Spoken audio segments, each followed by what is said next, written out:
வணக்கம் மாணவர்களே. நம்ம இப்போ 11வது வகுப்பு கணிதவியல் பாடத்தில் அடிப்படை இயற்கணிதத்தில் 2.3ல் ஃபஸ்ட்டு கணக்கு பார்க்குறோம்.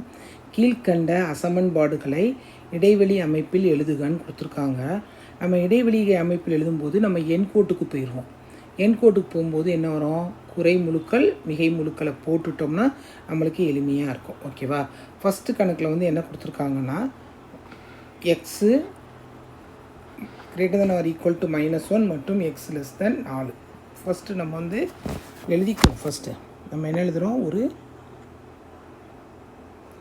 போட்டுக்கிறோம். இந்த பக்கம் -∞, இங்கே +∞. ஓகேவா? சரி, இப்போ எக்ஸோட மதிப்பு என்ன இருக்குது? முதல்ல -1 4 முதல்ல மார்க் பண்ணிக்கும். ஓகேவா? எக்ஸ் -1 விட அதிகமாக இருக்கும், அப்போனா இந்த பக்கம் இருக்குதுன்னு அர்த்தம். அப்படின்னா 4 விட என்ன இருக்குது? குறைவாக இருக்கணும், அப்போனா இந்த பக்கம் இருக்குது. அப்போனா எக்ஸோட வேல்யூ எங்கே இருக்கும்? இந்த 2க்கு நடுவில் தான் இருக்குன்னு அர்த்தம். அப்போனா ஒன்று கண்ணை மூடிட்டு போட்டுக்கலாம். -1, 4. இங்கே என்ன இருக்குது? கீழே இருக்கு இல்லையா? அப்போனா என்ன செய்யணும்? க்ளோஸ்டு ப்ராக்கெட் போடணும். இங்கே கீழே ஒரு ஈக்குவல் சமம் இல்லைன்னா அவ்வளோதான், முடிஞ்சு போச்சு. எளிமையாக இருக்கலாமா? அதே போல் தான் அடுத்த கணக்கும். ஃபஸ்ட்டு நம்ம கோடு போட்டுக்குவோம், எண் கோடு கணக்காக போட்டுக்குவோம். போட்டுட்டு எழுதுவோம். சரி, இங்கே என்ன எழுதுகிறோம்? -∞, இங்கே +∞ போடுறோம். ஃபஸ்ட்டு -3 முதல்ல மார்க் பண்ணிக்குவோம். இங்கே என்ன இருக்குது? 5 மார்க் பண்ணிட்டோம். First X greater than or equal to 5. X 5 விட 5க்கு கீழே இருக்கணும். 5 இருக்கலாம், இல்லைனா 5 விட கீழே இருக்கணும்னா இந்த பக்கம் இருக்குது. எக்ஸ் -3 விட அதிகமாக இருக்குன்னா இந்த சைடு இருக்குது. அப்போனா எங்கே இருக்கும்? இந்த இடத்துல தான் இருக்கும். இப்போ இங்கே கொடுக்கும்போது ரெண்டுமே ஈக்குவல் சைனில் கொடுத்துருக்காங்க. ஃபஸ்ட்டு -3 5 போட்டுக்கோங்க. கீழே சமன்பாடு இருக்கிறதுனால க்ளோஸ்டு ப்ராக்கெட் போட்டுக்கிறீங்க. அவ்வளோதான். கணக்கு ரொம்ப எளிமை. இது 1 வேர்ட் கொஸ்டினில் கேட்க சான்ஸ் இருக்குது. அடுத்தது அதே மாதிரி என் கோடு வரைஞ்சிக்கிறோம். வரைஞ்சிட்டு நம்ம இன்ஃபினிட்டி, இங்கே -∞ போட்டுக்கிறோம்.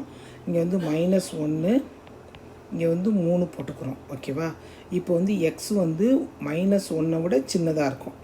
-1 விட இந்த பக்கம் சின்னதாக இருக்கும் எக்ஸு.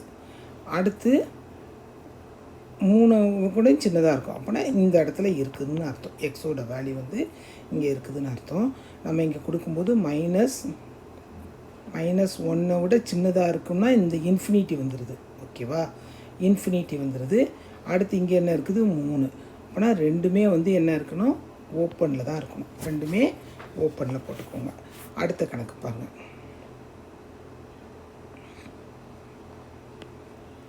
இன்ஃபினிட்டி -∞. இங்கே என்ன கொடுத்துருக்காங்க? 2xன்னு கொடுத்துருக்காங்க. இங்கே என்ன கொடுத்துருக்காங்க? ஒரு கணக்காக கொடுத்துருக்காங்க. அந்த கணக்கை நம்ம செய்யணும்.